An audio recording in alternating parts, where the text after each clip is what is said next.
सिरी, यहाँ का तापमान कितना है? मौसम -47 डिग्री है। अंटार्कटिका में हवा का तापमान -14.8 डिग्री फ़ारेनहाइट या -20 डिग्री सेल्सियस है और यहाँ पर -58 डिग्री फ़ारेनहाइट या -47 डिग्री सेल्सियस है।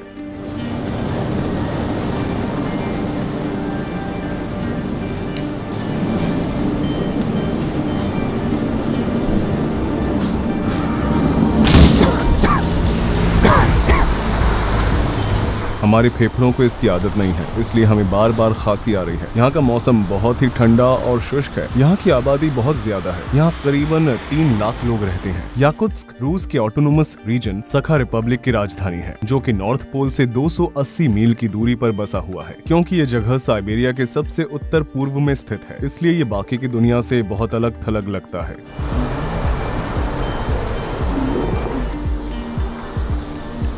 बाहर का तापमान लगभग -50 डिग्री सेल्सियस है। उबलते हुए पानी का तापमान -135 डिग्री सेल्सियस है। जैसा कि आप देख ही सकते हैं कि यह तुरंत आइस क्रिस्टल्स में बदल जाता है। इस क्षेत्र में आज तक का सबसे कम तापमान -71.2 डिग्री सेल्सियस रहा है। ऐसा लगता है जैसे ये जगह किसी दूसरे प्लेनेट का हो। बाहर रखा गया केला कुछ ही मिनटों के अंदर एक हथौड़े में बदल सकता है।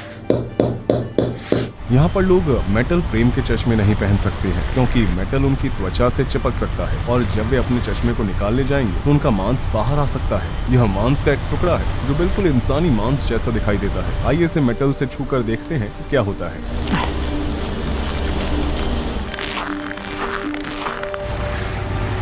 जैसा कि आप देख सकते हैं, ये पानी के पाइप है और इन्हें जमीन से ऊपर रखना पड़ता है, क्योंकि जमीन के नीचे पूरी बर्फ जमी हुई है। बात यह है कि शहर के नीचे 100 फुट मोटी बर्फ की परत जमी हुई है। देखिए, ये नदी पूरी तरह से जम चुकी है।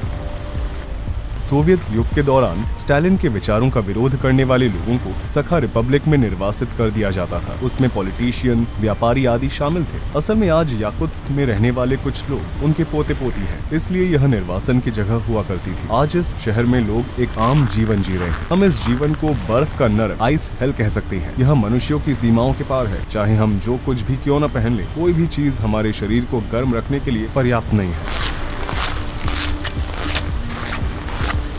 अगर आपके पास कार है तो आपको यहाँ बहुत दिक्कत हो सकती है। यहाँ पर सर्दियाँ 6 से 7 महीनों तक चलती है और उस समय आप अपनी कार को बिल्कुल भी नहीं चला सकते हैं। अगर आप फिर भी इसे चलाना चाहते हैं तो आप अपनी गाड़ी का इंजन बंद नहीं रख पाएंगे। उदाहरण के तौर पर आप यहाँ देख सकते हैं कि कार का इंजन चालू है, लेकिन फिर भी ये खाली है, अंदर कोई भी नहीं है। ऐसा ही यहाँ पर सैकड़ों कारें हैं। इंजन के चालू रहने की वजह यह है कि अगर ये रुक गया तो इस बात का खतरा रहता है कि ये पूरी तरह से बर्फ में ढक जाएगा और इंजन का तेल जम जाएगा। जैसा कि आप यहाँ देख सकते हैं, इस गाड़ी के मालिक ने अपनी कार को लंबे समय तक नहीं चलाया होगा। इंजन बंद होने के सिर्फ 20 मिनट बाद ही उम्मीद छोड़ देना यहाँ एक आम बात है। एक और जमी हुई कार जो आने वाली गर्मियों में फिर से इस्तेमाल होने का इंतजार कर रही है। ये कार चल रही है ना? चलिए देखते हैं कि इसके अंदर कोई है या नहीं।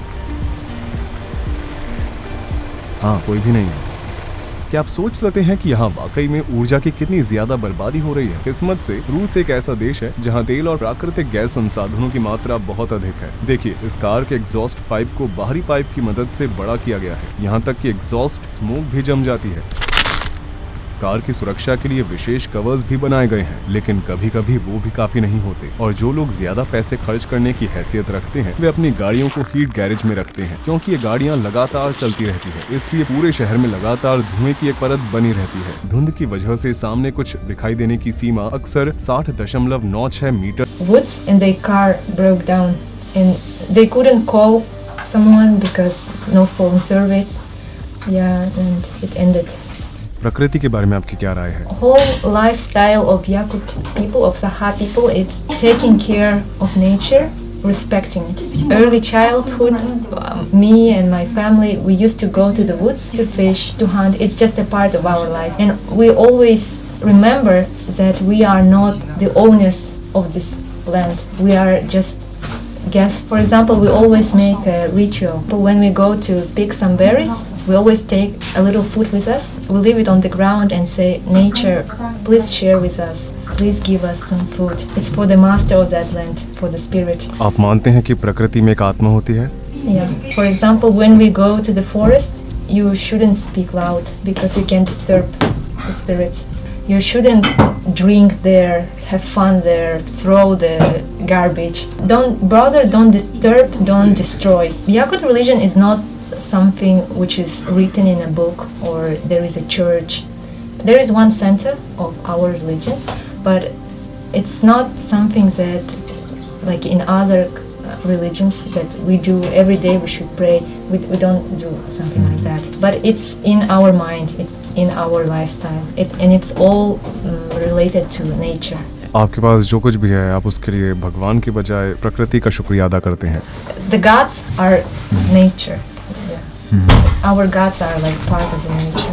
अच्छा, अब मैं समझा. आप दक्षिण की ओर रहने के लिए क्यों नहीं चले जाते जहाँ इसकी तुलना में गर्मी ज्यादा है? क्योंकि इन तापमानों में रहना किसी पीड़ा से कम नहीं है.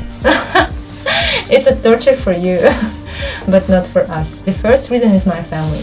Like my family is here, and for me, the best is to be close to my parents, to my brothers. And secondly, I like the nature here. It's very pure. The ecology is very pure, and it's for me and for my future children. Breathing fresh air, it's very important.